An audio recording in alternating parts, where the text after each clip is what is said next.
La senda del justo es como la luz de la aurora. Cada vez que venimos a la Biblia, vemos algo más de lo que habíamos visto, pero nunca algo nuevo en un sentido de que no hay nada nuevo.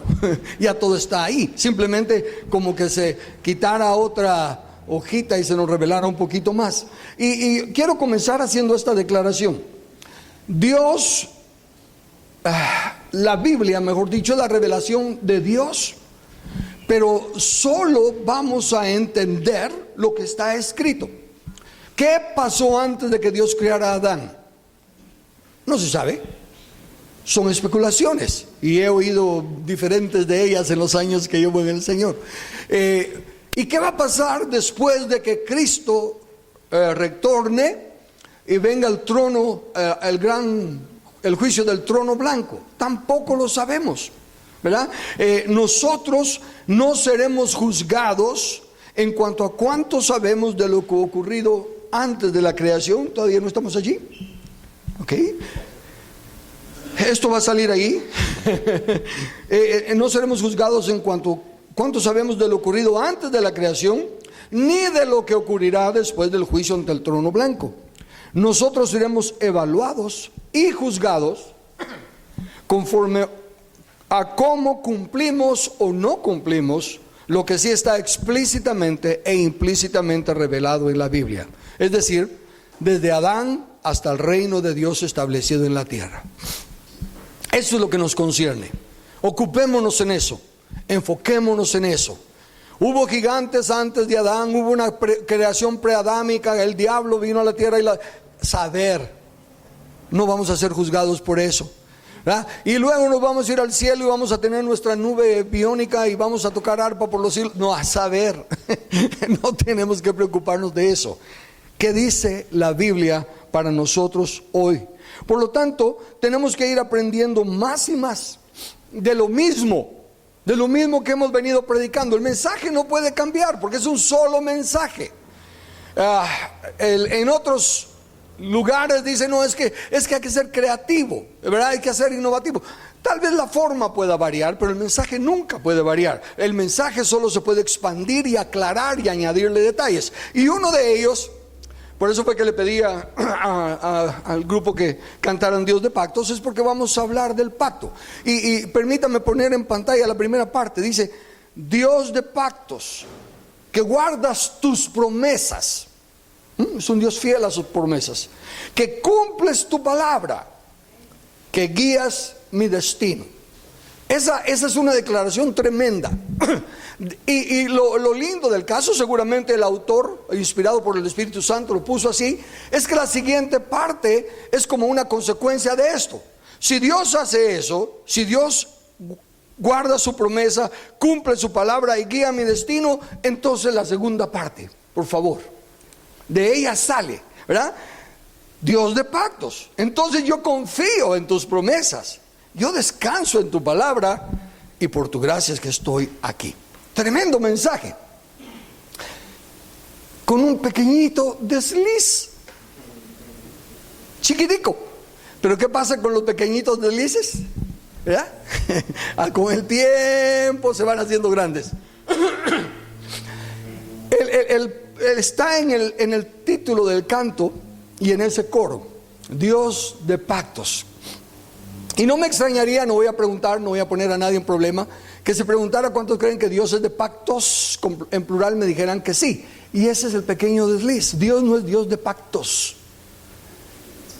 Puesto que hemos aprendido que Dios es inmutable, puesto que hemos aprendido que es omnisciente y omnipotente, todo en Dios es uno. Yo soy el que soy. Todo en Dios es uno, incluyendo el pacto. Fíjese, en todo hay solo uno. Dios tiene solo un plan, es una sola voluntad, por lo tanto tiene que ser un solo pacto.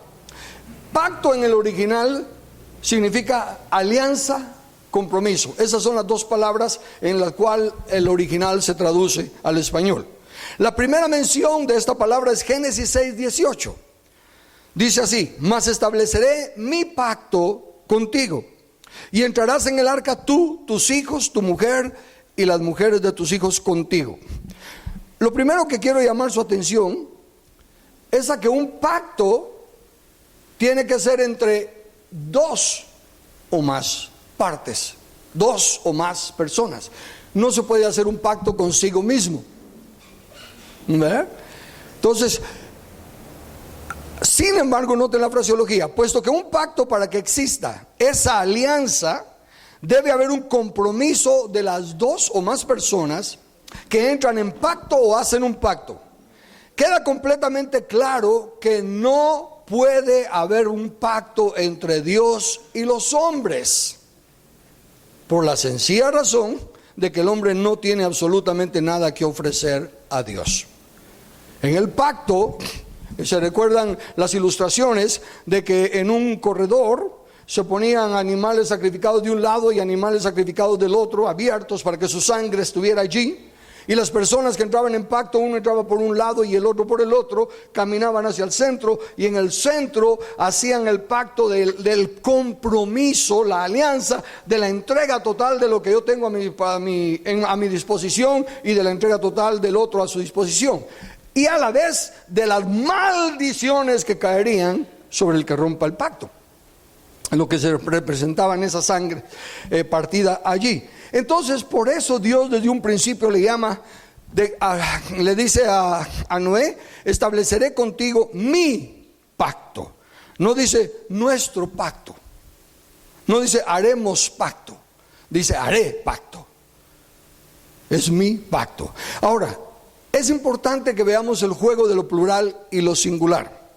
En Hebreos 6, del 1 al 2, dice: por tanto, dejando ya los rudimentos de la doctrina de Cristo, vamos adelante a la perfección, no echando otra vez el fundamento del arrepentimiento de las obras muertas, de la fe en Dios, de la doctrina de bautismos, en plural, de la imposición de manos, de la resurrección de los muertos y el juicio eterno. El punto aquí es bautismos en plural. Y luego a lo largo de la Biblia vemos que hay diferentes bautismos en forma, porque es el bautismo de arrepentimiento, bautismo del Espíritu Santo, bautismo del sufrimiento de Cristo, en fin, diferentes formas. Pero al llegar a Efesios 4, versículo 5, dice que solo hay un Señor, una fe y un bautismo. Ahí ya tenemos otra vez el juego de lo plural y lo singular. ¿Por qué un bautismo? Primera de Corintios 12, 13. Porque por un solo Espíritu fuimos todos bautizados en un cuerpo, sean judíos o griegos, sean esclavos o libres, y a todos se nos dio a beber de un mismo espíritu. Solo lo voy a decir porque me pica la lengua decirlo, pero no lo tengo en las notas. Y también solo un pueblo, solo un pueblo. Aunque pareciera que hubo pueblos, solo un pueblo. Ok, de igual manera hay diferentes funciones de autoridad, esa ya la sabemos: la autoridad familiar, la autoridad eclesiástica, la autoridad gubernamental, la autoridad empresarial, en fin. Pero solo hay una fuente de autoridad, solo Dios tiene autoridad. Todas las demás dice que son delegadas por Él, como lo dice Romanos 13. Así que voy a leerles los 4 o 5, pero voy a comenzar con 3 versículos que van dando más luz sobre el pacto, y van a darse cuenta por qué es tan importante que entendamos el pacto. De esa manera vamos a dejar modismos de las iglesias de haga pacto con Dios y esto y lo otro. No podemos hacer pacto con Dios. Insisto, el pacto requiere que las dos partes entreguen algo, y nosotros ¿qué tenemos que entregarle a Dios? Absolutamente nada, porque somos nosotros mismos de Él, ¿verdad? Él nos compró. Comienzo con Isaías, gracias. Isaías 55, 3. Inclinad vuestro oído y venid a mí. Oíd y vivirá vuestra alma. Hago la pausa solo para recordarles que cuando la Biblia habla de oír, se refiere a obedecer, ¿verdad? El oír bíblico no es simplemente sí pues, ¿verdad? Sino que es obedecer. Oíd y vivirá vuestra alma, y haré con vosotros pacto eterno, las misericordias firmes a David. Aquí se repite que el pacto es de Dios y se le añade la palabra eterno. Eso de una vez nos saca del cuadro, porque el único eterno es Dios. Nosotros, aunque tenemos vida eterna, la está implicando de que no vamos a morir, pero tuvimos un inicio, somos criaturas, tenemos un principio. Eterno significa no tiene principio y no tiene fin, solo Dios califica. Y ahora noten, dice, haré con vosotros pacto eterno, y aclara cuál es el pacto: las misericordias firmes a David. O sea que no voy a hacer un pacto nuevo, sino que voy a hacer uno que ya hice, y lo único que voy a extender a ustedes son las misericordias que le ofrecí a David. ¿Qué es misericordia? Esa benevolencia, suavidad o ternura de corazón que dispone a una persona para pasar por alto las heridas o para tratar a un delincuente mejor de lo que se merece. La disposición que modera la justicia e induce a una persona dañada a perdonar las ofensas y heridas y a tolerar el castigo o a infligir menos que lo que la ley o la justicia justifiquen. En este sentido, tal vez no hay palabra en nuestro lenguaje como un sinónimo preciso de misericordia. Lo que viene más cerca es la palabra gracia. Implica benevolencia, ternura, suavidad. Ese es el diccionario Webster de 1828, sí, que es para mí el que mejor define las cosas. Entonces, así como le dijo a Noé, haré pacto contigo, dice, Noé halló gracia a los ojos de Dios. Ven, no había ningún mérito en Noé. Y ahora dice las misericordias firmes a David. También David halló gracia. Sigue siendo el pacto de Dios. Haré pacto, mi pacto. Sigue siendo su pacto. Solo que como Él es el eterno y los hombres no, ¿verdad? Entonces comenzó con Noé y se fue trasladando de un lado a otro. Lo vimos en el estudio que hicimos cuando tu Dios reina. Eso está grabado y mostramos cómo es el mismo pacto, solo que se le iba manifestando a diferentes personas, como que fuera una carrera de relevos y se fuera pasando la estafeta, la misma estafeta a los otros corredores. Segundo versículo, Jeremías 32:40. Y haré, otra vez Dios hablando, Dios es el que lo hace, no dice y haremos, sino que y haré con ellos pacto eterno, que no me volveré atrás de hacerles bien. Dios de pacto, que cumples tu promesa, que guardas tu palabra. Guardas tu promesa, cumples tu palabra. No me volveré atrás de hacerles bien, y pondré mi temor en el corazón de ellos para que no se aparten de mí. Aquí vemos que ya empieza esa misericordia de Dios. No solo sigue siendo Él el que toma la iniciativa, el que derrama de su gracia y su misericordia, sino que ahorita ya empieza a trabajar en las personas para hacerlas aptas de participar en el pacto, para que hacerlas aptas a que entren al pacto. Él pondrá su temor para que no nos apartemos, para que no se aparten de mí. Esto es tan lindo, tan maravilloso, y de ahí surgen varias doctrinas, especialmente los calvinistas. Ven que como es Dios el que inicia, es Dios el que produce tanto el querer como el hacer por su buena voluntad.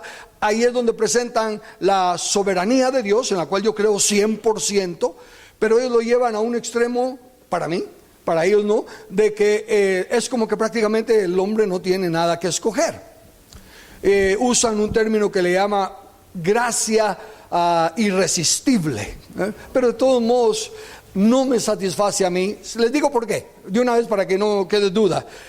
Yo cometo un montón de errores, yo conozco mis debilidades y de ninguna manera puedo creer que el Señor esté en ellas.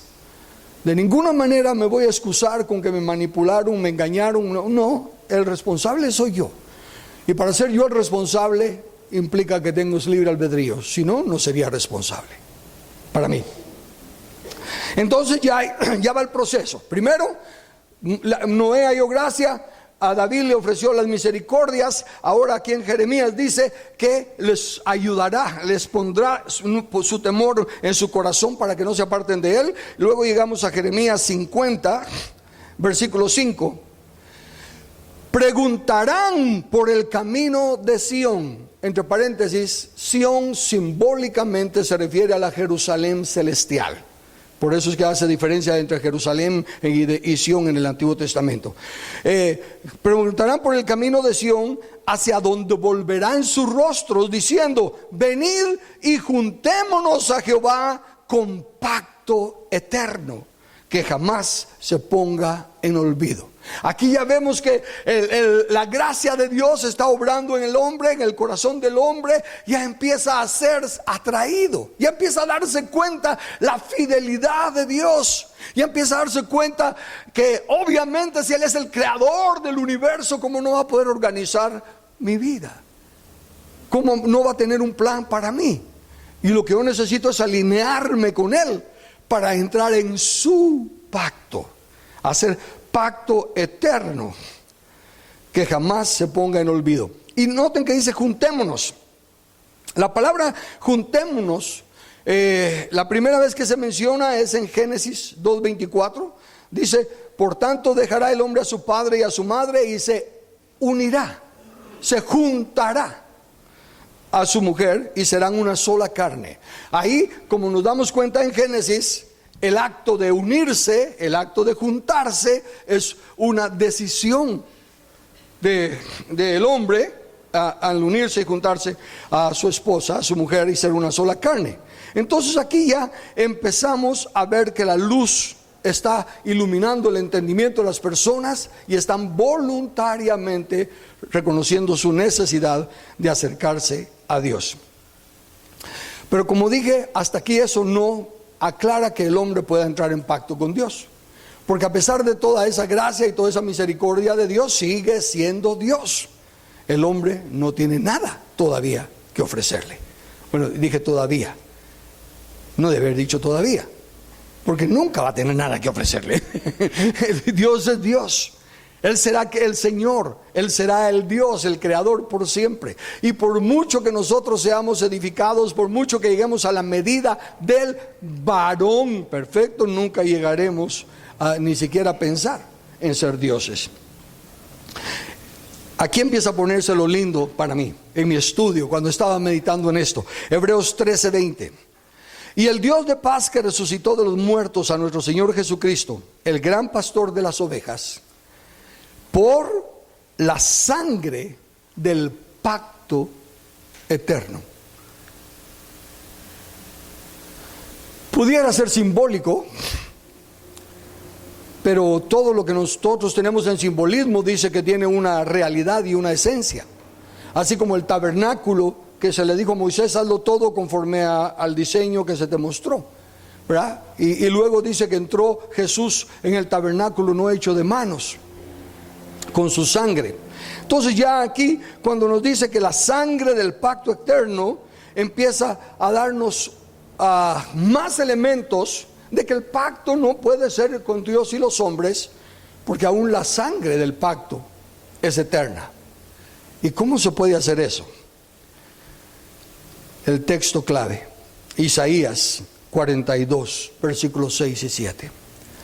Yo, Jehová, te he llamado en justicia y te sostendré por la mano, te guardaré y te pondré por pacto al pueblo, por luz de las naciones, para que abras los ojos de los ciegos, para que saques de la cárcel a los presos y de casa de prisión a los que moran en tinieblas. ¿A quién se le dicen esas palabras? ¿A quién se le aplican esas palabras?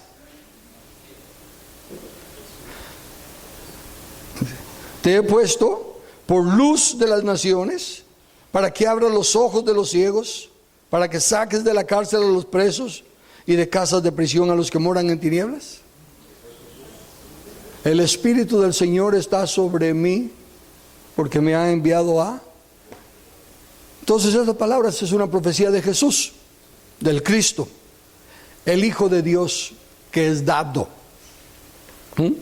Entonces dice: te pondré por pacto. La palabra pondré, en el original, yo no sabía eso, para los que se llaman Natán, esa es la palabra en hebreo, Natán, significa dar, poner, establecer. Y la primera vez que se menciona es cuando en la creación de los cielos y todo, en Génesis 1:17 dice, hablando de las estrellas y todo lo demás, y las puso, esa es la palabra, y las puso Dios en la expansión de los cielos para alumbrar sobre la tierra. Dios las puso, Dios las dio. Y el texto tan hermoso de Isaías 9:6, porque un niño es nacido, hijo nos es dado. Entonces dice, yo te he dado por pacto, yo te he puesto por pacto, yo te he establecido por pacto. Pero está hablando de Jesús. ¿Podrá eso encajar con Jesús? En el principio era el Verbo, y el Verbo era Dios. ¿Ven? Entonces el pacto, que también es eterno, con el Verbo eterno, también es personificado, y se nos entrega el pacto eterno. Por eso es que dice Hebreos que es por la sangre del pacto eterno. ¿Ya ven cómo va encajando? ¿Cómo va teniendo más sentido? De ahí que por Cristo es el pacto eterno, y por medio de Cristo, el pacto eterno, el que presentó su sangre ante el altar de Dios en el tabernáculo celestial, no en el hecho de manos, es que nosotros tenemos acceso a este pacto. ¿Cómo lo tenemos? Veamos las palabras de pacto: alianza y compromiso. Alianza: cualquier unión o conexión de intereses. Tiene que haber un interés mutuo, o tenían dos intereses pero los van a unir para que se convierta en un interés mutuo. Entonces, cualquier unión o conexión de intereses entre personas, familias, estados o corporaciones. Ese es Webster. Y el Real Academia Española dice: pacto, convenio o tratado en que se recogen los términos en que se alían dos o más partes. Puesto que Dios no puede hacer pacto con nadie más, lo hace consigo mismo. Pero no dijiste que no se puede consigo mismo, no en nosotros, pero en un Dios trino sí, porque son tres personas distintas en un solo Dios. Y entonces fueron las tres personas las que se juntaron y dijeron, Génesis 1, 26, 28, hagamos al hombre a nuestra semejanza y señoree. Estoy solo saltando las palabras claves para decirles el pacto de Dios, la conexión, la unión de intereses está en esa persona, el hombre, el ser humano. Lo hicieron. Entraron en pacto para hacer al hombre a su imagen y semejanza, y que señoree y que sojuzgue. Esa es la intención de Dios, y esa es la voluntad de Dios para con nosotros. Y somos no el pacto, sino que el interés que hizo que surgiera el pacto. El interés del Padre, del Hijo y del Espíritu Santo de crear a un ser a su imagen y semejanza para señorear y sojuzgar sobre a esta parte, al menos por el momento, de su creación.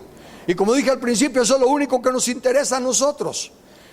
Lo que Dios está revelando al hacer el pacto, y por eso es que está velando por el pacto, es que quiere que el hombre llegue a ser semejante a Dios en este planeta Tierra, señoreando y sojuzgándolo. Esos son los términos del pacto. Y aunque es hecho entre tres personas eternas, el ser humano está involucrado en él. De hecho, es el sujeto especial del pacto. Ahora ya vemos por qué es que hay participación del hombre, porque es el interés de Dios cuando hizo el pacto. Y como Él es un Dios de pacto, que guarda su palabra, que guarda sus promesas, que cumple su palabra. Entonces Él está guardando, protegiendo el interés mutuo en que las tres personas hicieron el pacto. Por eso es que los hombres, el ser humano, haya misericordia y haya gracia a los ojos de Dios, no por mérito propio. Sabíamos desde un principio que todo es por su gracia, sabíamos desde un principio que todo es por su misericordia, pero ahora espero que estén empezando a ver como yo, ¿por qué es que somos tan bienaventurados, dichosos, bendecidos de que Él sea paciente con nosotros y haga lo que hace para poder cumplir con su palabra y para poder guardar su pacto? Para que nosotros podamos ser parte de ese pacto y asegurar que ya nunca más lo quebrantemos, tenemos que ser parte de una de las personas aliadas en Él. Porque el pacto es entre el Padre, el Hijo y el Espíritu Santo, no es con nosotros. Entonces tenemos que de alguna manera ser parte. A Dios nadie le vio jamás, es imposible de comprender, insondables son todos sus caminos, pero el Hijo estuvo dispuesto a humanarse. El Hijo estuvo dispuesto a hacerse accesible. El Hijo estuvo dispuesto a hacerse como nosotros para invitarnos a ser coherederos con Él y de esa manera poder participar del pacto eterno. Por eso es que en Jeremías Dios lo estaba profetizando: juntémonos a Él. Es como en un matrimonio. Pongamos que se casa el príncipe con la cenicienta, pero al casarse ya la cenicienta es coheredera del reino, de todo lo del príncipe. Pues hasta cierto punto así es la cosa. Él nos está invitando. Él estuvo dispuesto a pagar el inmenso precio de redención para que nosotros podamos ser redimidos y para asegurar que el pacto nunca más será quebrantado, porque al hacernos coherederos ya no nos deja caer. A nosotros cuántas veces no hemos caído, cuántas veces no hemos fallado, cuántas veces tal vez si estuviera en nosotros nos apartáramos, aunque sea engañados de Dios, pero como somos coherederos, aunque nos vayamos a lo más profundo, aunque estemos en el abismo más profundo con la deuda más grande, el coheredero no nos suelta y eso nos mantiene en el pacto. Por gracia sois salvos, no por obras, para que nadie se gloríe. No es cuántos años llevamos en el Señor, no es cuántas iglesias hemos abierto, no es cuántas almas les hemos testificado, no es cuántos milagros hemos hecho. Nada, nunca nada, lo que hagamos nos acerca una pizca a la misericordia de Dios. Es por su gracia. Es por su gracia. Entonces tenemos que renovar nuestro entendimiento, volver a salirnos del fango de este humanismo, traer a los pies de Cristo toda altivez y todo pensamiento que se levanta contra el conocimiento revelado de Dios y sentirnos agradecidos, vivir agradecidos y vivir dispuestos. Al disfrutar los beneficios del pacto, al experimentar la gloria del pacto en la fidelidad de Dios, llega un momento en que nuestra carnalidad, que todavía tendremos hasta que seamos librados de este cuerpo, nos engaña y nos hace pensar: pero sí, yo he trabajado, sí, Dios es bueno, Dios es lindo, pero yo he sido obediente. Yo he sido obediente, he sido un buen siervo, he sido un buen instrumento. Nuestro ego siempre quiere tener algo de razón. Y aquí dicen: no, es sangre eterna, es la tuya eterna. No, entonces cállate. No es contigo el pacto. El pacto es con el Hijo. El Hijo estuvo dispuesto a humanarse.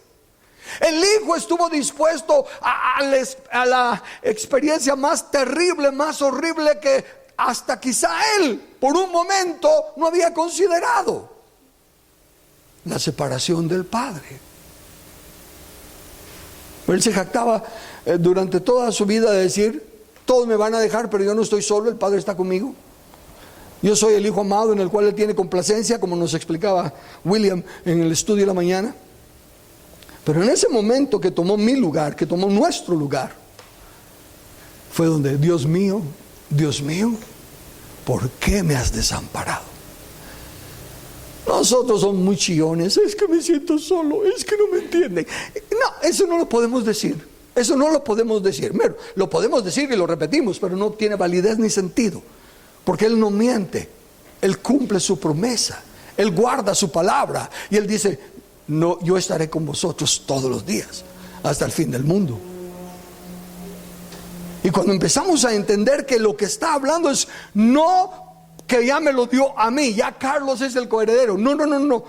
Me voy a regresar a mis notas porque no me quiero adelantar a esa parte. Entonces, para que nosotros podamos ser parte de ese pacto y asegurar que ya nunca más lo quebrantemos, tenemos que ser parte de una de las personas aliadas. Y el Hijo dijo: yo comparto lo mío con ellos. Yo comparto lo mío con ellos. El compromiso, entonces, esa es la alianza.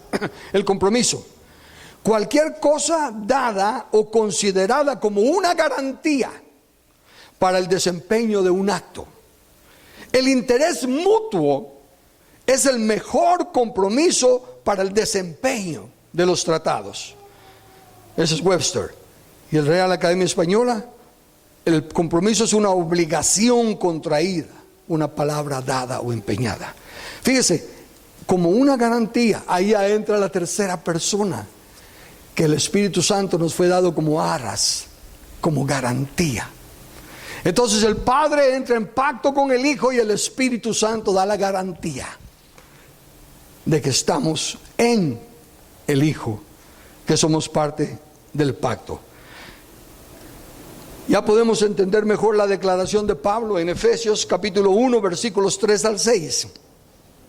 Bendito sea el Dios y Padre de nuestro Señor Jesucristo. Déjenme parar ahí. Él es el Padre de Jesucristo, no es nuestro Padre. Claro que sí, Padre nuestro que estás en los cielos, hasta que el Hijo nos invitó. Antes no. El Padre de nuestro Señor Jesucristo, que nos bendijo con toda bendición espiritual en los lugares celestiales en Cristo. En Cristo. Según nos escogió en Él, antes de la fundación del mundo, para que fuésemos santos y sin mancha delante de Él. Déjeme regresar: antes de la fundación del mundo. Eso significa que antes de que yo naciera, ¿no? Entonces no fue conmigo que hizo el pacto. Nos escogió en Él. Recuérdense que Él es omnisciente. Él ya vio el fin desde el principio y ya nos escogió en Él, antes de la fundación del mundo, para que fuésemos santos y sin mancha delante de Él, en amor, habiéndonos predestinado para ser adoptados hijos suyos por medio de Jesucristo, según el puro afecto de su voluntad, para alabanza de la gloria de su gracia, con la cual nos hizo aceptos. ¿Cómo? En Él, amado. En Él. Todo es en Él. Nada es conmigo. Todo es en Él. Y al estar en Él, entonces somos copartícipes de lo que Él ha recibido. Somos coherederos, somos copartícipes de todo lo que Él tiene. Ahora, fíjense, recuérdense que esto es importante. La heredad, la coheredad, dijimos que no puede heredar uno solo.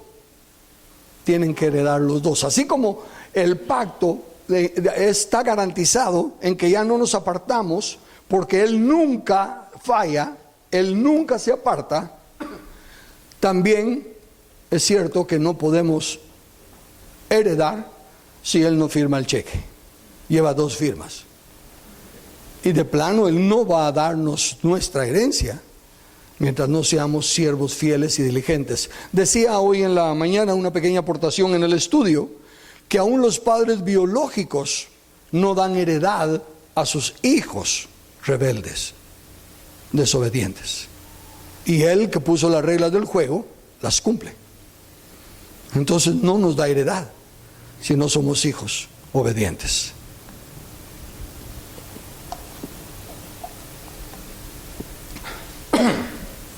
Les leo varios textos solo para que la palabra, como dice, impacte nuestra mente, impacte nuestra alma y nos haga despertar aún más con gratitud a esta verdad.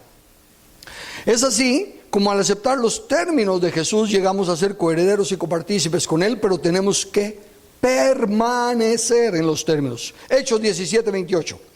Porque en Él vivimos y nos movemos. Segunda de Corintios 1:20. Porque todas las promesas de Dios son en Él sí, y en Él amén.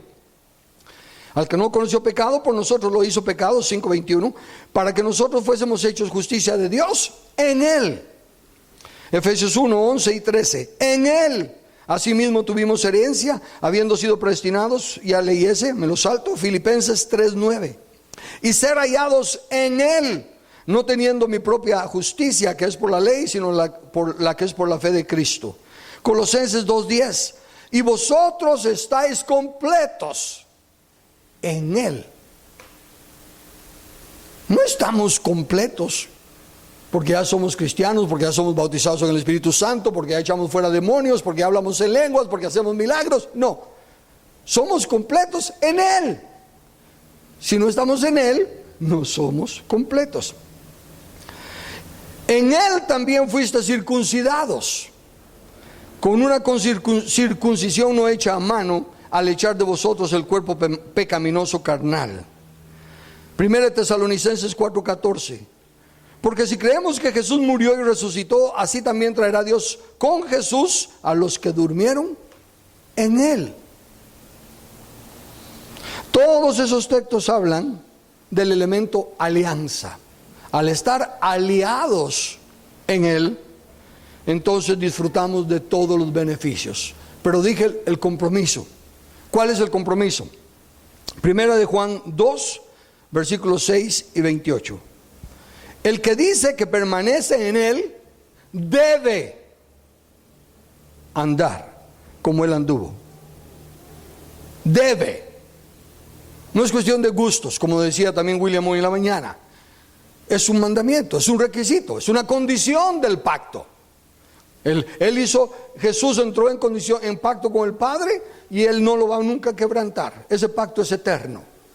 Pero nuestra permanencia en Él es nuestra opción. Dice, debe andar como Él anduvo. Y ahora, hijitos, permaneced en Él, para que cuando se manifieste tengamos confianza, para que en su venida no nos alejemos de Él avergonzados. Esas palabras me dicen a mí que tengo potestad de hacerlo o no hacerlo. Si no, no habría razón que me dijera, debes andar como Él, permanece en Él. Si fuese automático no me lo tendría que decir, pero me lo está advirtiendo, porque va a depender de mi obediencia el que yo permanezca o no. Yo soy la vid, Juan 15:5. Vosotros los pámpanos. El que permanece, si dice explícitamente el que permanece, implícitamente queda que hay los que no permanecen.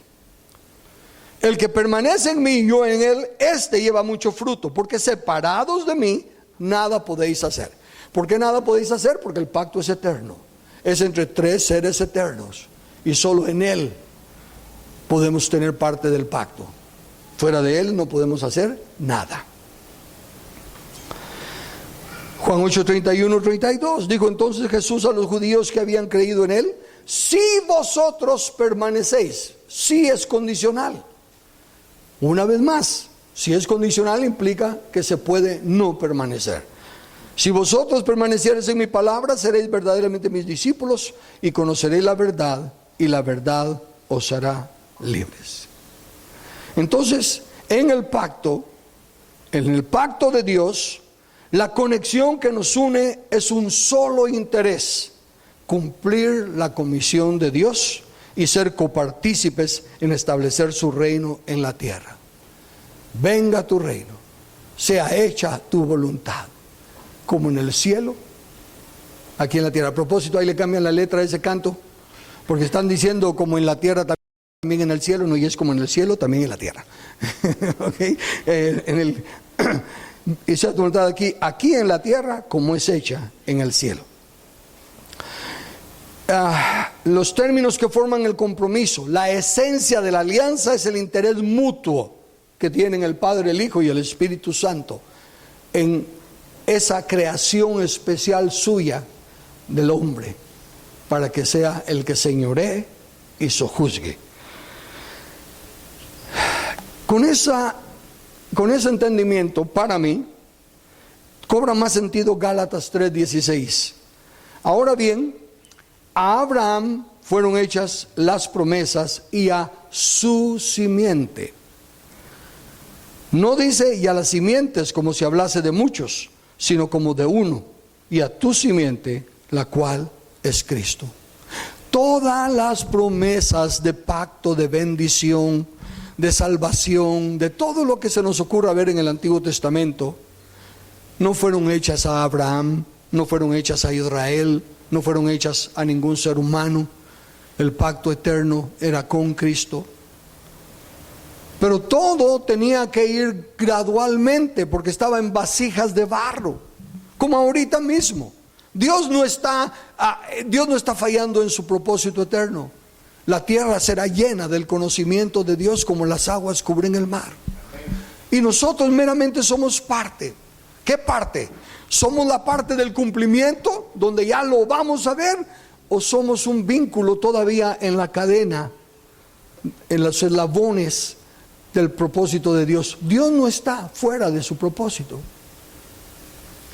Creo que tiene que ver mucho de que renovemos nuestro entendimiento de cuán importante es que nos aliemos en el interés mutuo del Dios Trino, y que nos alineemos con su propósito, con su deseo, con su plan de crear a un ser que señoree y sojuzgue la tierra. Ese es su interés. Si le preguntamos: Dios, ¿cuál es tu voluntad? Quiero que señorees y quiero que sojuzgues la tierra. Señor, estoy dispuesto a hacer todo por ti. Señorea y sojuzga la tierra. Para eso te crié. Esa es la esencia del pacto. Hagamos al hombre y señoree y sojuzgue. Ya, si empezamos a darnos cuenta del pacto,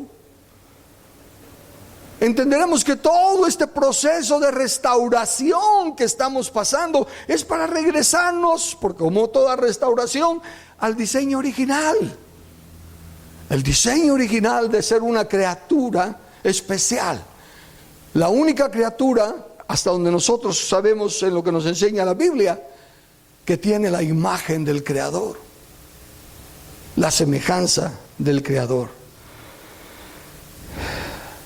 Pablo sigue hablando en Efesios 3, versículos 5 y 6, dice que eso de Cristo, las promesas hechas a Abraham y todo lo que aconteció en el Antiguo Testamento, dice, ese es un misterio que en otras generaciones no se dio a conocer a los hijos de los hombres como ahora en el tiempo de Pablo. Antes de Pablo no se sabía nada de esto. Antes de Pablo ningún profeta lo había entendido.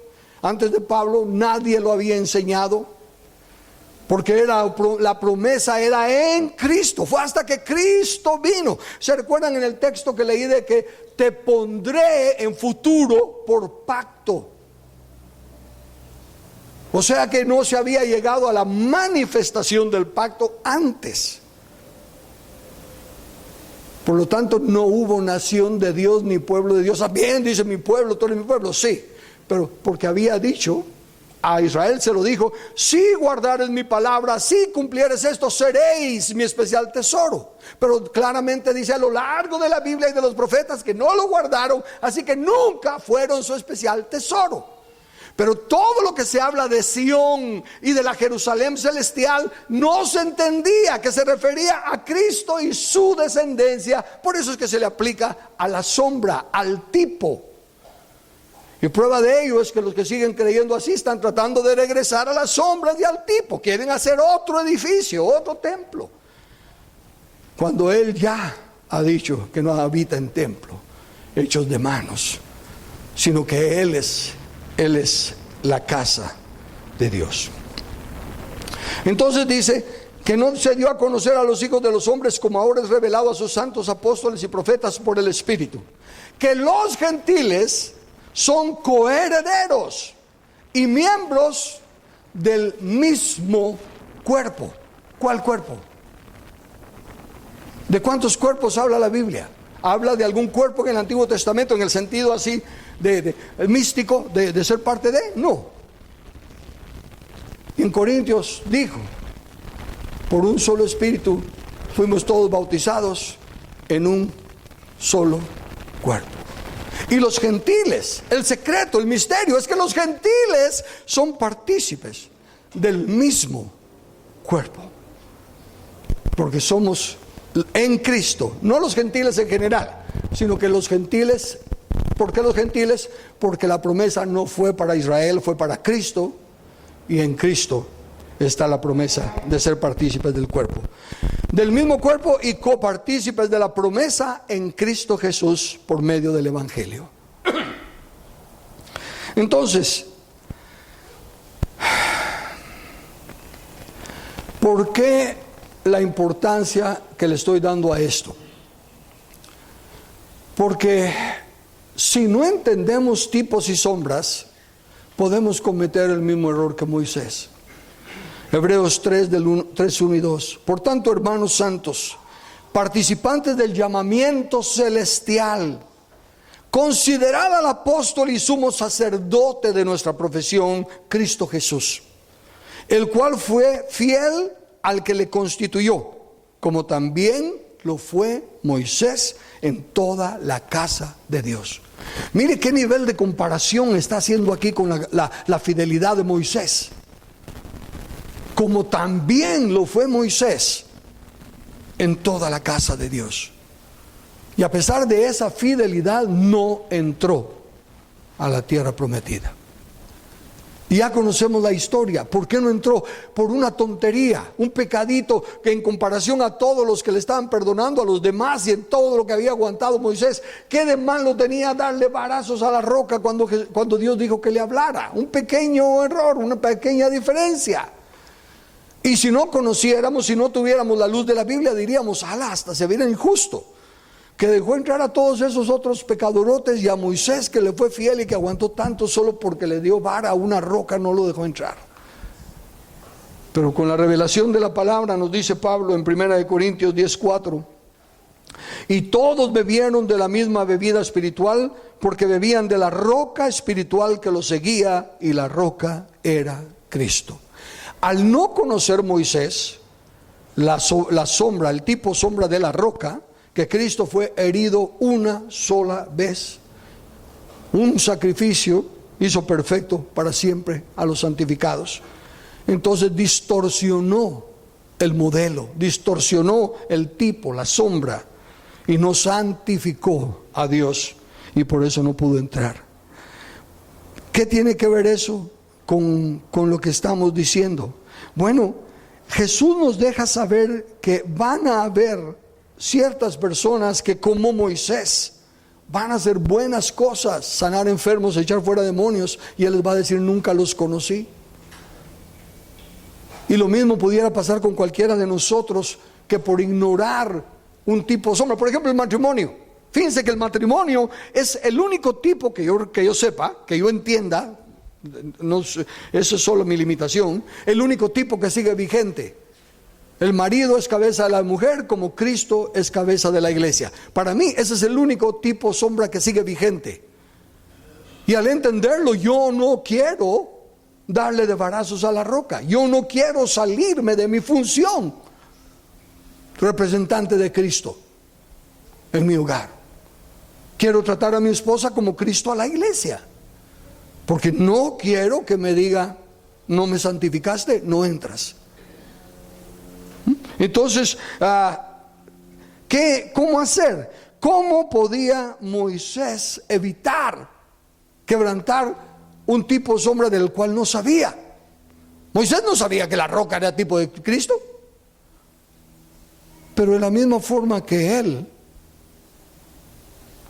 nosotros pueda que no sepamos muchas cosas, pero todos lo único que se nos pide es que obedezcamos la palabra de Dios, no que la cuestionemos. Entonces, si oímos que Dios dice: háblale a la roca, le hablamos y no estamos cayendo en ningún problema.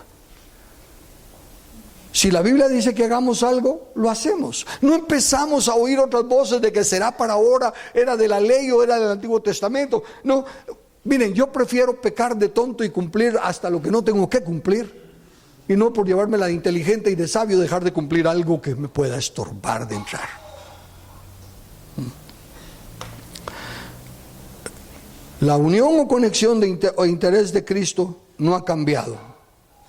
El convenio o tratado en que se recogen los términos no ha cambiado.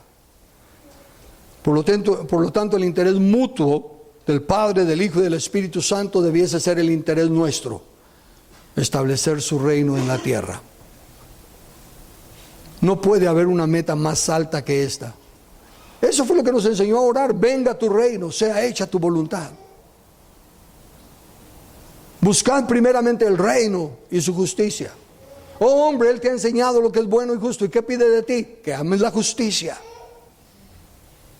Lo leamos como lo leamos, si Él es un Dios del pacto que cumple su palabra. Si nosotros queremos venir, como dice Jeremías, y juntarnos a Él en el pacto, trabajemos en cumplir su palabra. Y démonos cuenta que su palabra es establecer su reino y su justicia aquí. Y si ahora dice que así como ya nosotros no nos podemos salir del pacto mientras estemos en él, nada ni nadie nos arrebatará de su mano. No hay fuerza, ni la vida, ni la muerte, ni ninguna otra cosa.